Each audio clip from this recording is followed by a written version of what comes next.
China's AI-powered sex bots are about to hit the shelves. Employers are luring workers back to the office with a promise of their own desk. And a lawmaker apologized after being caught pouring cups of water into a colleague's bag for months. These are the weird stories for Wednesday on Weird AF News, the only daily weird news podcast hosted by a comedian inside a closet. A closet? Yeah, a closet. China's next-generation sex bots, powered by artificial intelligence, will finally hit the shelves. You're probably wondering what I'm wondering.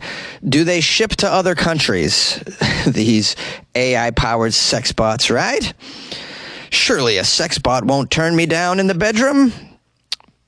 A sex bot probably still would turn me down in the bedroom. The sex bot would roll over and say that the chip in her head is hurting today. So let's learn about the new sex bots that are about to hit the market, and if we could afford them, probably not. Chinese scientists and engineers are applying ChatGPT technology to sex robots. They're aiming to create interactive, artificial intelligence-powered companions in the face of technical and obvious ethical challenges. The company's called Starpery Technology.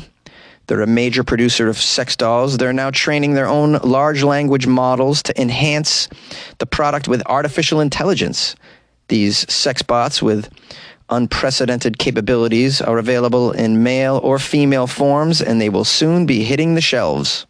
We have some quotes from the CEO, Evan Lee, who says, "We are developing a next-generation sex doll that can interact vocally and physically with users, with prototypes expected by August this year. Obviously, technological challenges remain, particularly in achieving realistic human interaction. While simple dialogue is easy, creating interactive responses involves complex model development by specialized AI software companies." Now, it says here the traditional dolls, supported by a metal skeleton and a silicone exterior, are limited to simple responses, and they lack the expressive capabilities needed to really engage deeply and on an emotional level with any humans. The CEO says that their new generation of sex dolls, powered by AI models and equipped with sensors, can react with both movements and speech, significantly enhancing user experience by focusing on emotional connections rather than just basic conversational abilities. I mean, it's hard to believe that you would want a sex bot with more than just basic conversation abilities if you're just going to be using it for sex, but people might be using these things for real companionship, or at least the option is there. I'm an old person at this point, though. I need other functions, like can the sex bot clean itself and hide from my landlord when I get the knock on the door? Also, I want other abilities too. I want to be able to jailbreak this thing and program it to Swiffer my bathroom if possible. Can we get some of that? It says here, despite being a largely conservative society with a general reluctance to discuss such topics, China recently hosted the largest market for sex dolls, surpassing the combined sales of the U.S., Japan, and Germany. So it sounds like they're pretty popular over there. The CEO says, people in the industry know China has a huge market with purchasing power in major cities, surpassing many European countries. The market is also open in mind, though aesthetically different from the European market. Now, this company, Starpery, is setting some goals, including developing robots capable of household chores. Helping people with disabilities and providing aged care. Imagine that, having a sex bot for your old grandpa to do the chores and provide some aged care. Wink, wink, wink. So basically, your sex bot can deliver the little glass of milk with the Viagra pill and then satisfy your grandpa thereafter in the bedroom. So covering all bases here. Says by 2025, the company aims to launch its first smart service robot capable of more complex services for people with disabilities. By 2030, these robots could be protecting people from hazardous jobs, according to the company's plan as well. Maybe even be your driver. How about that? Well, guys, this is the future here.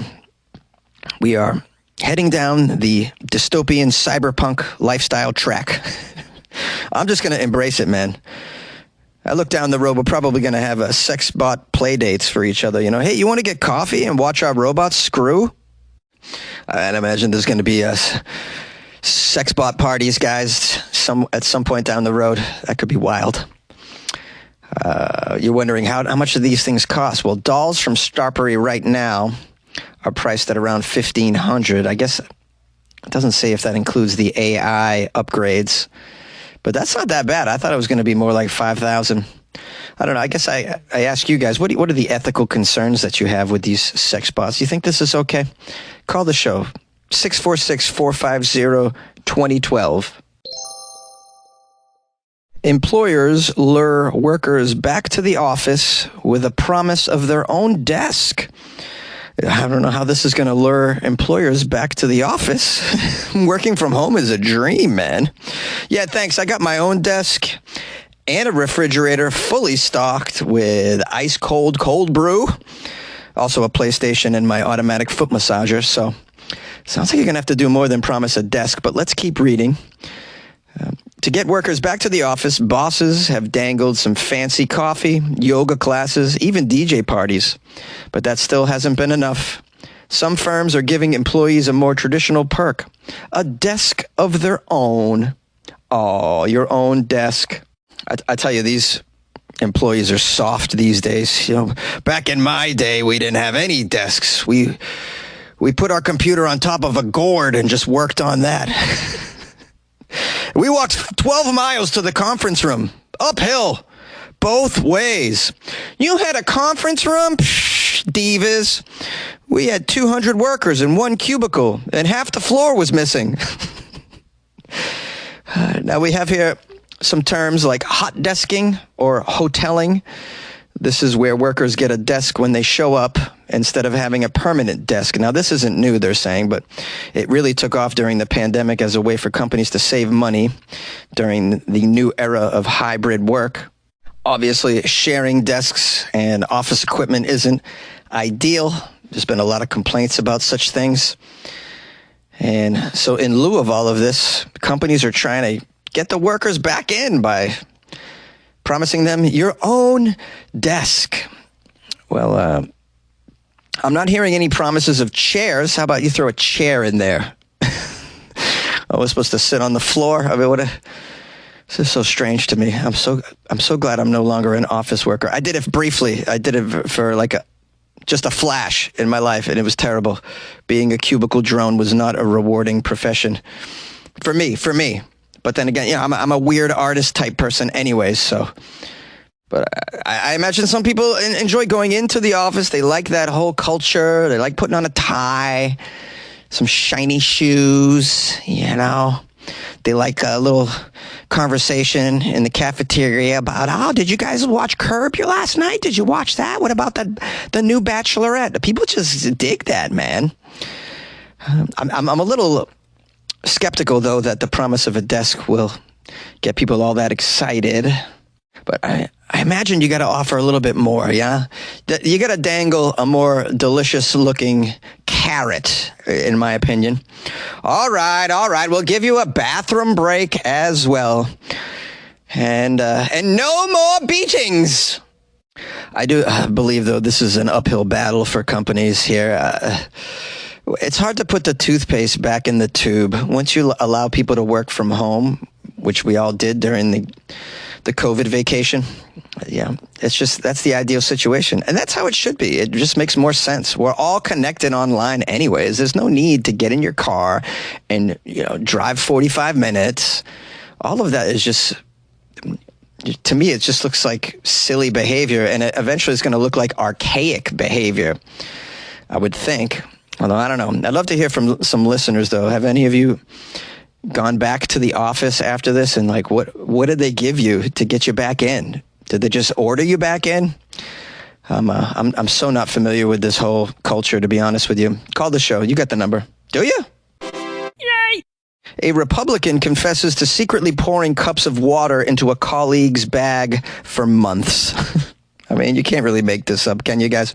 I get the impression that the GOP is basically a party of high school bullies that just never really hit adulthood. This story is out of Vermont. A Vermont lawmaker was compelled to apologize publicly after being caught on video pouring water into her colleague's work bag multiple times across several months. This bizarre behavior is allegedly part of a campaign of harassment that one legislator aimed at another who represents the same district in the Green Mountain state of Vermont. The Republican representative, Mary Morrissey, age 67, confessed to dumping water in the bag of fellow Democratic legislator Jim Carroll, 62. Mary later apologized during a state House session on Monday, saying, quote, "I am truly ashamed of my actions." Sure, you're ashamed. Come on. I don't know any politicians that are ashamed of their actions. This is obviously an empty apology. I'm truly ashamed I got caught is really what... I'm truly sorry that it wasn't urine, which was what I initially wanted to do. It says this lady and Carol both represent the city of Bennington, Vermont, about 25 miles outside of Manchester. Morrissey has served 13 terms in the Vermont legislature, while Carroll has served 2. So this lady's been on for 13 terms. She's 67 years old. Isn't that nuts? I mean, it's the kind of behavior that a parent would hear at an elementary school PTA meeting from the teacher describing their child's antics. Yeah, your son's been pouring water into the other kid's shoes. You know, I mean, it's just like, it's a 67-year-old. Well, you know, people have been complaining that our elected officials are too old. So this is one way to prove that you're a child.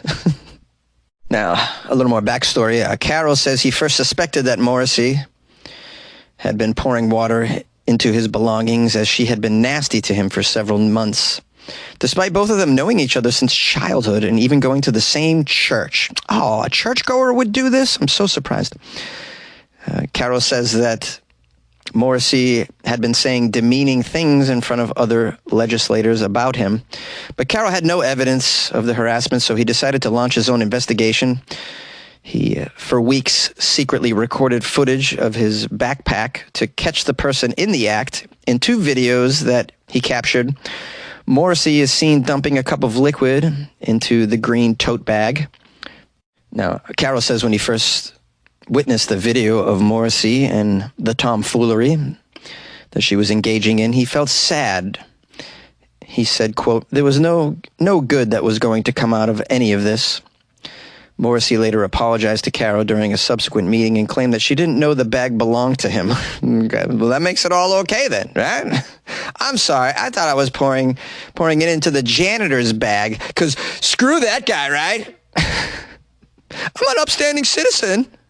Wow, our elected officials, guys, this is how they're spending our resources. I say our resources. They're our resources, the community's resources. This is what they're doing. They're like on a playground or something. Carroll said, "At the end of the meeting, I looked at her and said, you know, this has really effed me up. There were weeks when I didn't know who was doing this or why. I walked around here paranoid of my fellow lawmakers, racking my brain, trying to think, what could I have possibly said or done to these people?" Carroll said he's still weighing whether he should pursue charges against Morrissey for the harassment. Yeah, you should, brother. You should absolutely pursue it, and you should get her out of there. I mean, although I don't think this will get someone out of their position.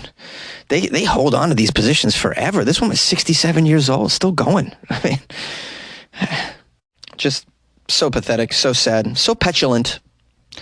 As for whether or not he forgives Morrissey, Carroll said, quote, "I guess I would have to say yes in the spirit of forgiveness, reluctantly, but if I had to be a smartass, I'd say her apology holds about as much water as my canvas bag." Ayo! Wow, that was pretty good, though. I like that. She's going to need some water for that burn. Eh? Yay! I'm the new fool in town, and my sound's laid down by the underground. Hey, everybody, it's your trusty host, Jonesy. I want to thank you for spending some time with me and the Weird AF News podcast. It's a silly podcast, and but a little informative, and sometimes it gets a chuckle from what I've heard. That's the feedback that I get anyway. So I want to thank you for spending some time with me. If you want to hit me up, my email's funnyjones@gmail.com. Love to hear from listeners. I got a nice email from LaDawn Wilson, who wrote, "Hey, Jonesy, I'm currently eating breakfast and listening to your podcast. I love how you like to joke and goof off and not give a damn, along with the many voices you do. Oh, and I can't forget the guitar, etc. Anyways, love your show. Wish I could get you a coffee, maybe with my next check. Might be able to. Keep up the good work, making me laugh and others laugh and smile. Take care, Jonesy. Enjoy the day." It's just a really sweet email. So shout out to LaDawn Wilson. Also got an email from Chef Joanna, who wrote, "Oh my God, my dude, I really enjoy your take on weird news. The commentary and anecdotes are perfection. I have a second alarm set on my phone, so every morning it's programmed to play your podcast, Jonesy. I want to make sure I'm awake and ready to bust a gut laughing. Cheers and good luck with your life, man." Joanna in Tennessee. Pretty sweet. Tennessee. Oh, the guy that does the Tennessee sort of sounds just like the guy that does the Humpty Dance. Shock G? I wonder, did Shock G do that Tennessee one? Wow, guys, this is a strange outro, as they all are, and they involved musical references that not everybody's getting at, I'm sorry to say. Anyways, we're trying. Hey, I want to thank you all for spending the time with me. If you got some articles that you come across, you can just email me or get into my DMs on Instagram @FunnyJones. So follow me and send that there. All the phone calls go to a voicemail, so if you'd like to leave a message, please leave your name and where you're from. Appreciate that. Leave your take on any of the stories, or you can just you can give me a compliment, or you can criticize me. Either one. I love to hear from all my listeners. Anyways, appreciate you. We'll see you tomorrow, and good luck with your life, man.